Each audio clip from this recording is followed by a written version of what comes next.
Pharmacy block. This is doctor GMD. ఈరోజు మనతో పాటు ఉన్నారు మిస్టర్ ముని, జిఎన్ఎం స్టాఫ్ నర్స్. ఈరోజు తన ఇన్స్పైరింగ్ జర్నీ గురించి మనం తెలుసుకుందాం. సార్, మీ ఇన్స్పైరింగ్ జర్నీ గురించి మాకు చెప్తారా? హాయ్, నా పేరు ముని. నా స్టడీ అంతా కడపలోనే అయిపోయిందండి.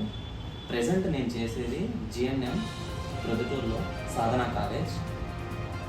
వర్క్ కూడా నేను ప్రొద్దుటూరులో చేస్తున్నాను ప్రజెంట్. మా daddy farmer, my mummy housewife. Sir, మీ ప్రొఫెషనల్ లైఫ్ బాగుందా లేదా కాలేజ్ లైఫ్ బాగుందా సార్? Good question. ఆ రోజుల్లో అయితే నాకు కాలేజ్ లైఫే బాగుందండి. ఎందుకంటే ఆ రోజుల్లో కాలేజ్ డుమ్మా కొట్టి తిరగడము, ఫ్రెండ్స్తో ఎంజాయ్ చేయడము చాలా అంటే చాలా బాగుంటుంది కాలేజ్ లైఫ్. కానీ ఒక ఏజ్ తర్వాత మనము కెరీర్ మీద అంటూ ఫోకస్ కంపల్సరీ ఉండాలి. ఎందుకంటే మనము ఒక రెస్పాన్సిబిలిటీ అని పెరిగేది ఒక ఏజ్ తర్వాతనే. మీ వర్క్ ప్లేస్లో మీ కొలీగ్స్ మీతో ఎలా బిహేవ్ చేస్తారు సార్? అంటే మెడికల్ ఫీల్డ్ అయితే బాగానే ఉంటుందండి, కానీ అన్నిటికీ సిద్ధమై ఉండాలి మెడికల్ ఫీల్డ్లో ఉంటే. ఎందుకంటే గుడ్ ఉంటుంది, అలానే బ్యాడ్ కూడా ఉంటుంది. రెండు విధాలుగా ఉండే మనుషులు ఉంటారు చాలా మంది. నేను కూడా చాలా ఫేస్ చేసినాను ఈ ఫీల్డ్లో. మెడికల్ ఫీల్డ్లో అయితే మనం తొక్కాలని చాలా మంది చూస్తారు, పెరగాలనికంటే తొక్కడానికే చాలా మంది చూస్తారు. కానీ నా తరపు నుంచి అయితే డాక్టర్ సార్ అనే వాళ్ళు మనకు కొద్దిగా సపోర్ట్ ఉంటే మనం ఎదగచ్చు. ఎంతమంది వచ్చినా కూడా మనం ఏం చేయలేరండి. నేను చాలా ఫేస్ చేసినాను.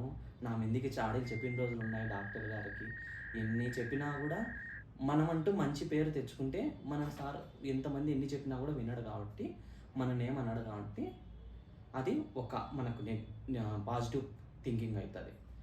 దాన్ని బట్టి నేను ఈ విధంగా అయితే చెప్తున్నాను. సార్, యాక్చువల్గా మీకు 12 hours డ్యూటీ టైం కదా, మీ ఫ్యామిలీకి టైం ఎప్పుడు ఇస్తారు సార్ మీరు? ఇదైతే నేనైతే టైం అయితే స్పెండ్ చేయలేనండి. ఎందుకంటే వాళ్ళు బాధపడిన సిచ్యువేషన్లు కూడా ఉన్నాయి. కానీ ఈ ఫీల్డ్కి వచ్చినాక మనము ఫ్యామిలీతో టైం స్పెండ్ చేయడం అంటే చాలా తక్కువ. నా తరపున అయితే తక్కువే. నేను ఎందుకంటే ఫేస్ చేస్తున్నాను కాబట్టి చెప్తున్నాను. మంత్లీ 2 లీవ్స్ ఉంటాయి. ఆ 2 లీవ్స్లోనే మేము బయటికి ఎక్కడికైనా వెళ్ళడానికి కానీ, ఫ్యామిలీతో స్పెండ్ చేయడం కానీ, సినిమాకి కానీ ఎక్కడికి వెళ్ళడానికి ఆ 2 లీవ్సే. ఇంకొకటి నైట్ డ్యూటీస్లో స్పెండ్ చేయొచ్చు ఒక 3 hours 4 hours. ఎందుకంటే నైట్ అంతా డ్యూటీ చేసి వచ్చి ఒక 6 hours పనుకున్నా కూడా ఒక 3 hours మనం స్పెండ్ చేయొచ్చు ఫ్యామిలీతో. బట్ ఫ్యామిలీతో స్పెండ్ చేయాలని మనం ఉంది అనుకొని ఈ డ్యూటీకి ఎందుకురా ఫ్యామిలీతో స్పెండ్ చేయలేకుండా మీ డ్యూటీ ఎందుకు, మనం చేసి కూడా వేస్ట్ కదా, ఎందుకు మనం వచ్చినాము అని అనుకోవద్దు. ఈ ఫీల్డ్కి వచ్చినాక మన ఫ్యామిలీ అంటే అందరూ మన ఫ్యామిలీ అనుకుంటాం మనం ఈ ఫీల్డ్కి వచ్చినాక. ఎందుకంటే ఈ ఫీల్డ్ అలాంటిదండి. నా తరపునైతే నాకైతే ఈ ఫీల్డ్ గుడ్. సార్, మీరు ఈ ఫీల్డ్కి వచ్చినప్పుడు ఎప్పుడైనా బాధపడ్డ సిచ్యువేషన్స్ ఏమన్నా ఫేస్ చేశారా? అసలు ఈ ఫీల్డ్ తీసుకొని మనకు యూజ్ అయింది అనుకుంటున్నారా? హ్యాపీగా ఉన్నారు ఈ ఫీల్డ్లో మీరు? బాధపడిన సిచ్యువేషన్స్ అయితే చాలా ఉన్నాయండి నాకైతే. కానీ బట్ ఒక విషయం అయితే నేను చెప్పగలుగుతాను. ఆ సిచ్యువేషన్లో నేను చాలా అంటే చాలా బాధపడినా. ఎందుకంటే ఒక పెద్ద ఆవిడ ఒక పెద్ద ఆయన వచ్చినాడు. వాళ్ళ భర్తకు స్ట్రోక్ వచ్చిందని వచ్చినారు వాళ్ళు. అతను అన్కాన్షియస్ ఉన్నాడు. ఆమె తొందరలో డబ్బు మర్చిపోయింది, ఉండేది తీసుకొని వచ్చింది. బట్ వాళ్ళ అబ్బాయికి కొడుకు ఫోన్ చేస్తా అంటే వర్షం పడుతుంది, అది పడుతుంది, ఇది పడుతుంది అని ఏదో ఒక సాకు చెప్తున్నాడు. కానీ అబ్బాయి రావట్లేదు లేదు. ఈవిడ చూస్తే ఏమో బాధ లేస్తా. ఎందుకంటే డబ్బు లేదు, ఇంకొకటి సపోర్ట్ లేదు, పక్కన సపోర్ట్ లేదు. ఏం చేయాలి అని ఆలోచిస్తాను. నా తరపున కొద్దిగా సహాయం అయితే చేసినాను. నాకు తోచినంత సహాయం అయితే చేసినాను.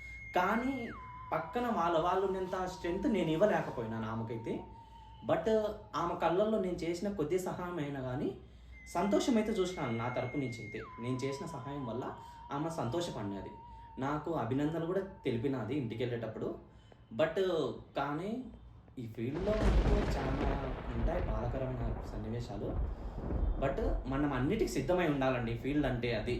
ఎందుకంటే బాధపడుతున్నామని ఎప్పుడు బాధలో ఉన్నాయనుకో సంతోషమైనట్టు కూడా వస్తాయి, కొన్ని బాధలు కూడా ఉంటాయి. కానీ ఎప్పుడు బాధటైతే చాలా ఉంటాయండి. నేను బాధపడిన సన్నివేశం అయితే చూసినాను. ఇప్పుడు ఒక చిన్న హ్యాపీ మూమెంట్ చెప్పాను తల్లిదండ్రుల గురించి. ఒక 95 years ఉంటుంది, ఒక ఓల్డ్ ఫీమేల్. వాళ్ళ కొడుకు వచ్చినాడు.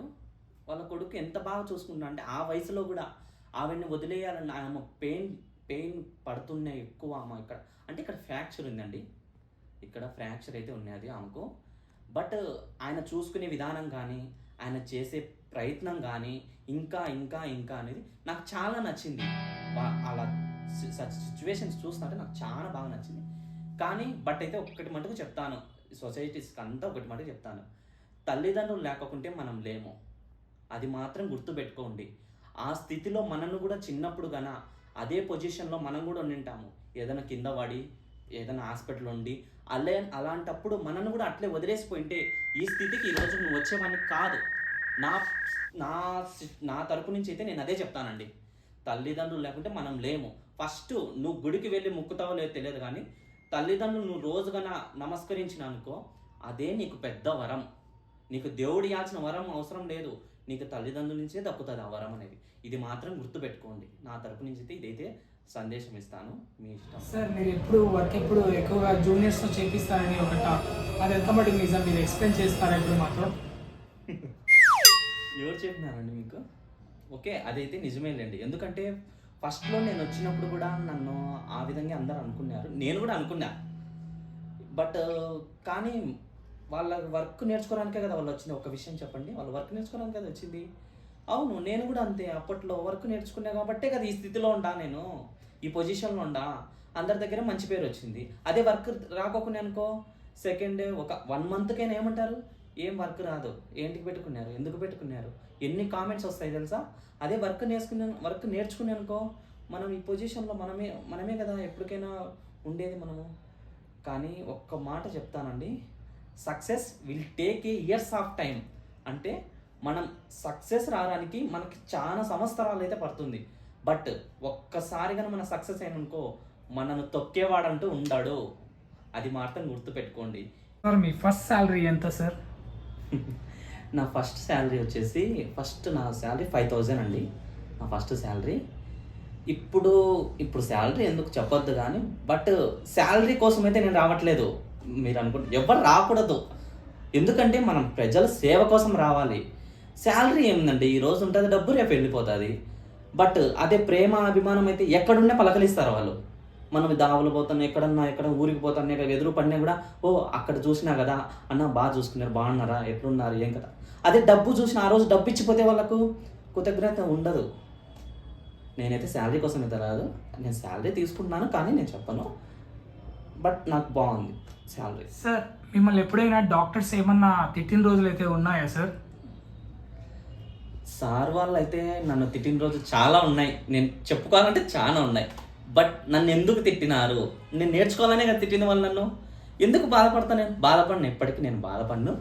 నన్ను తిట్టడమే నాకు ఇష్టం. ఎందుకంటే ఎంత తిడతానో అంత ఎదుగుతాను నేను పైకి.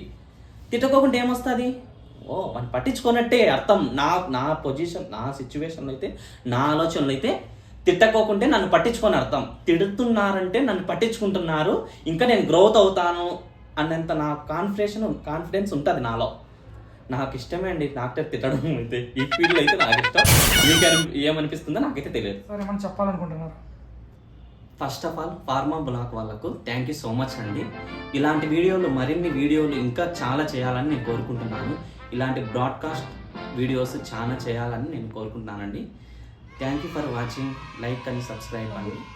సైనింగ్ ఆఫ్, దిస్ ఈజ్ ముని అండి.